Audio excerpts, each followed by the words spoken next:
얼마 전에 바이든 대통령이 반도체 웨이퍼를 이렇게 흔들면서 중국은 기다리지 않는다라고 하면서 그 반도체 업체들의 미국 투자를 압박한 적이 있었죠. 이에 대만의 TSMC는 중국의 슈퍼컴퓨터 업체와 완전히 거래를 끊기로 하였고, 또 미국에 건설 중인 생산 라인에 핵심 인재 1000명을 파견하기로 했습니다. 인텔 역시도 차량용 반도체를 생산하기로 함으로써 바이든 대통령의 요구에 바로 화답하는 모습을 보여주었죠. 반면 삼성전자는 미국과 중국 사이에서 쉽사리 결정을 내리지 못하고 좀 주저하는 모습을 보이고 있습니다. 아무래도 삼성전자 입장에서는 중국과 미국 둘 다 놓칠 수 없는 상황이기 때문인 거죠. 그런데 인권 문제로 애플 공급망에서 탈락한 중국의 오필름이 최근 삼성전자의 공급망에서도 탈락을 했다는 소식이 들려왔습니다. 중국이 굉장히 민감하게 생각하는 신장 위구르 쪽의 그 인권 문제를 이유로 인해서 삼성전자가 오필름을 공급망에서 탈락시킨 걸 보면은 아무래도 중국보다는 미국 쪽으로 조금 더 무게추가 기울지 않았나, 이렇게 유추해 볼 수가 있겠죠. 자, 그렇기 때문에 바로 지금 삼성전자의 미국 오스틴 공장과 관련된 수혜주를 주목해 봐야 되는 시기가 됐습니다. 자, 그럼 오늘은 삼성전자의 오스틴 공장 관련 수혜주들을 좀 찾아보고 대응 방법도 같이 말씀을 드리도록 하겠습니다.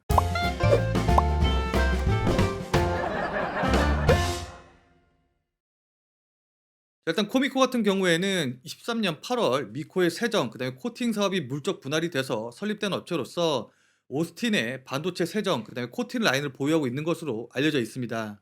동사의 주가 움직임을 좀 살펴본다고 하면은 최근에 저항선으로 작용을 하던 7만 원 가격대를 돌파한 이후에 다시 조정을 받으면서 이전의 지지선 라인이죠. 한 6만 7천 원 부근 가격대까지 내려와서 움직이는 모습을 보이고 있습니다. 일단 이전에 상승한 6만 5천 원짜리, 그다음에 7만 원짜리 부근에 딱 중간 정도 자리이기 때문에 이 정도 자리쯤에서 신규로 충분히 매수가 가능할 것으로 보이고, 또한 20일 이평 자리 부근에서 지지를 받고 있기 때문에 지금 자리에서 추가로 하락하기보다는 아무래도 지지를 받고 반등할 가능성이 조금 더 높아 보인다고 볼 수가 있겠죠. 따라서 지금 자리에서 만약에 매수를 진행을 한다고 하면은 손절은 직전 저점 라인인 6만 5천 원을 깨고 내려가게 되면 그때 손절을 고려해 보시면 좋을 것 같고, 반등이 나오게 되면 직전 고점인 7만 5천 원 돌파 여부를 확인한 이후에 1차적으로 7만 5천 원 부근에서 수익 실현을 하고 나머지 물량은 지켜보는 게 좋겠죠. 자, 그리고 그 다음에 ENF 테크놀로지 같은 경우에는 반도체 및 디스플레이용 전자 재료 전문 제조업체로서 삼성전자의 오스틴 팹에서 차로 한 10분 거리에 위치해 있어서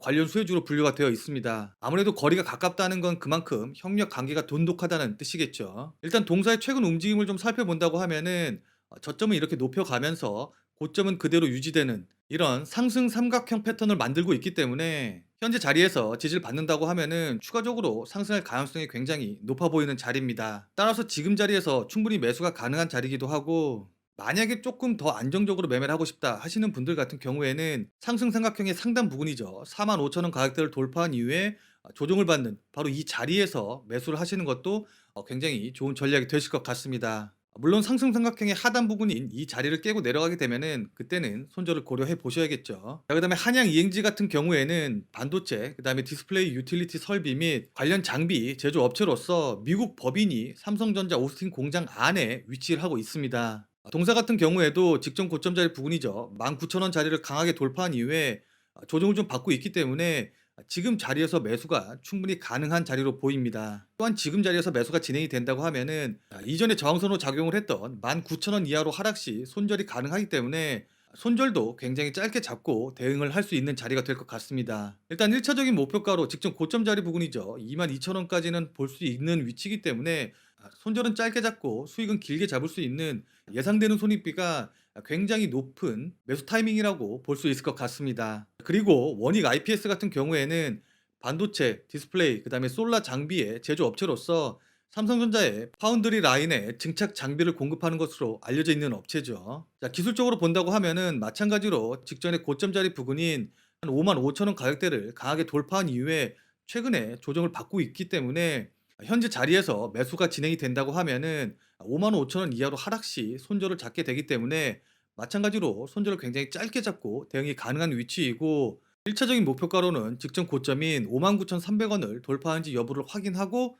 대응을 하시는 게 좋을 것 같습니다. 자, 그리고 마지막으로 사이맥스 같은 경우에는 반도체 장비 제조업체로서 비메모리, 그다음에 메모리 반도체 공정용 웨이퍼 이송 장치를 공급하는 것으로 알려져 있죠. 자, 차트를 좀 살펴본다고 하면은 동사 같은 경우에는 직전 고점 자리 부근인 24,000 원을 돌파한 이후에 추가적으로 계속 상승하는 모습을 보이고 있어서 아무래도 지금 자리에서 매수가 들어가기에는 조금 가격적으로 부담이 되는 건 사실이기는 합니다. 따라서 동사 같은 경우에는 만약에 조정이 직전 고점 자리 부근인 24,000원 부근까지 내려온다고 하면은 24,000원 부근에서 매수가 가능할 것으로 보이고, 여기서 매수가 진행이 된다고 하면 이렇게 N자형으로 추가 상승하는 모습을 기대해 볼 수가 있겠죠. 자, 이렇게 오늘은 삼성전자의 오스틴 공장 증설에 관련된 수혜 주들에 대해서 알아봤습니다. 자, 그런데 오늘 소개시켜드린 종목들이 삼성전자의 오스틴 공장과 관련된 수혜 이외에도 반도체 부족이라던가 그다음에 반도체 슈퍼사이클 진입에 따른 수혜를 지속적으로 받을 수 있는 종목들이기 때문에 단기적인 관심에 그치지 말고 지속적으로 관심을 갖고 꾸준히 흐름을 체크하시면서 매매하시면 분명히 여러분들 수익에 큰 도움이 되실 겁니다.